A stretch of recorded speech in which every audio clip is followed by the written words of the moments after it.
नमस्कार दोस्तों।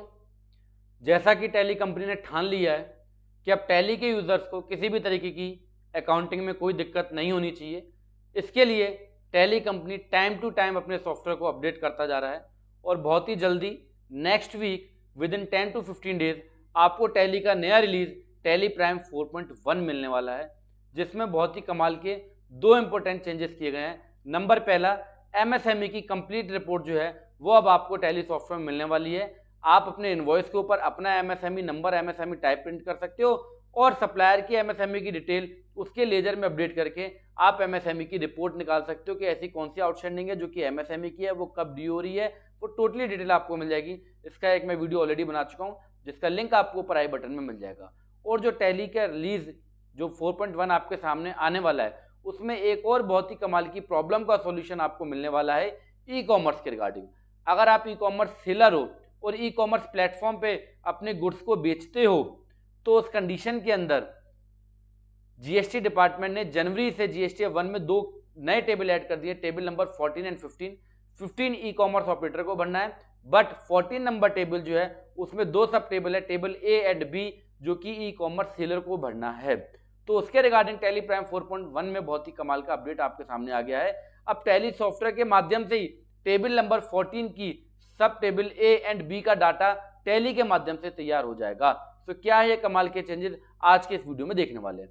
जैसा कि आपको पता है कि जीएसटी 1 जब आप फाइल करते हो तो जनवरी 2024 से वहां पे आपको टेबल नंबर 14 और 15 भरना है। टेबल नंबर 14 आपको भरना है, 15 ई कॉमर्स ऑपरेटर को भरना है। तो 14 के अंदर कुछ इस तरीके की डिटेल आपके सामने आती है जिसमें आपको ई कॉमर्स ऑपरेटर का जीएसटी नंबर बताना होता है, नाम अपने आप उठ के आ जाता है और उस ई कॉमर्स प्लेटफॉर्म पे आपने कितनी सप्लाई की है और उसमें कितना टैक्स आपकी मतलब इंटरेस्टेड और इंटरेस्टेड सप्लाई कितनी है, ये डिटेल आपको जीएसटी 1 में टेबल नंबर 14A में फिल करनी होती है। किसमें? 14A में।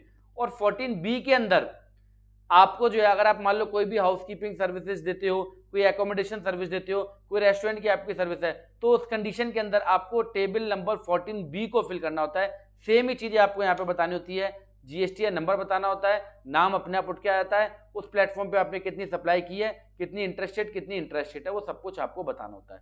अभी तक ही हम मैन्युअली बना रहे थे, बहुत दिक्कत होती थी, बट अब जीएसटी 1 टैली में जो तैयार होगा उसी में आपको रिपोर्ट मिल जाएगी। तो उसके लिए लेके चलते हैं टैली के ऊपर। आपको टैली में जब आप जीएसटी 1 को ओपन करते हो, जब आप टैली के अंदर जीएसटी 1 को ऑप्शन ओपन करते हो तो अब यहाँ पे आपको राइट हैंड पे एक ऑप्शन मिलता है कंट्रोल एच चेंज व्यू का, कंट्रोल एच चेंज व्यू का ऑप्शन मिलता है। यहाँ पे अब आपको एक ऑप्शन मिलेगा ई कॉमर्स रिपोर्ट का। कौन सा ऑप्शन मिलेगा? ई कॉमर्स रिपोर्ट का ऑप्शन आपको मिलेगा। जैसे ही आप इस पर क्लिक करेंगे तो आपकी ई कॉमर्स की जो समरी है वो पूरी बनके तैयार हो जाएगी। हमें टेबल नंबर 14A और बी के अंदर क्या बताना था? पार्टी का जीएसटी नंबर, नाम अपने आप उठ के आ जाएगा, नेट सप्लाई कितनी है, आईजीएसटी, सीजीएसटी और एचजीएसटी कितना है, ये सारी डिटेल आपकी टैली से उठ के आ जाएगी और आप इसको ऐड कर दोगे जीएसटी 1 के अंदर। ये एक्सपोर्ट होके अपलोड नहीं होगी, ऐड आपको मैन्युअली करनी है, बट रिपोर्ट आपकी टैली से तैयार हो जाएगी। तो अब आप जैसे कि आप देख रहे हो अमेजॉन, फ्लिपकार्ट, मिंत्रा, ओयो, ये सारा डिटेल जो है आपका टैली में ही जीएसटी 1 में कंट्रोल एच की को प्रेस करके और चेंज व्यू में ई कॉमर्स रिपोर्ट में आपको आना है। और ई कॉमर्स रिपोर्ट में आने के बाद आपकी party wise, GST number wise, e commerce operator wise आपकी नेट सेल की वैल्यू और नेट टैक्स आपका क्या है वो निकल के आपका आ जाएगा, क्योंकि आपको वहां नेट सप्लाई बतानी होती है। Total sale minus return equals to net supply, वो आपको table number 14A and B में बतानी होती है। 14B के बिहाफ पे आपका जीएसटीआर 3B के अंदर 3.1.1 का कॉलम सेकंड तैयार होता है, जो कि किसको भरना होता है? ई कॉमर्स सप्लायर को भरना, ई कॉमर्स सेलर को भरना होता है। और 1 वाला जो है वो किसको भरना होता है? ई कॉमर्स ऑपरेटर को भरना होता है। तो ये टेबल नंबर 14B के बिहाफ पे आपका जीएसटीआर 3B का सेक्शन 3.1.1 तैयार होता है।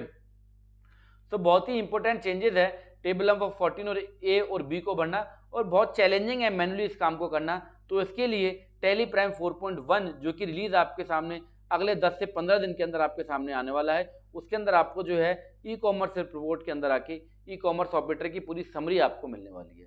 सो आई होप आज का वीडियो आपको अच्छा लगा होगा और टैली का थैंक यू करना चाहेंगे कि टैली अपने नए रिलीज के अंदर इतने प्यारे प्यारे फीचर्स आपको दे रही है। सो अपडेट करती रहिएगा, टैली ये नहीं कि अभी कुछ लोग ERP 9 पे चल रहे हैं, ऐसा बिल्कुल मत करो। ई इनवॉइस, ई वे बिल, ये ई कॉमर्स ऑपरेटर के चक्कर, MSME के चक्कर, ये सब आपको लेटेस्ट रिलीज में आपको मिलने वाले हैं, तो अपने टैली को अपडेट करते रहिएगा। तो मिलते हैं नेक्स्ट प्रैक्टिकल और काम की वीडियो में। तो ये वीडियो देखने के लिए आपका दिल से धन्यवाद। Thank you.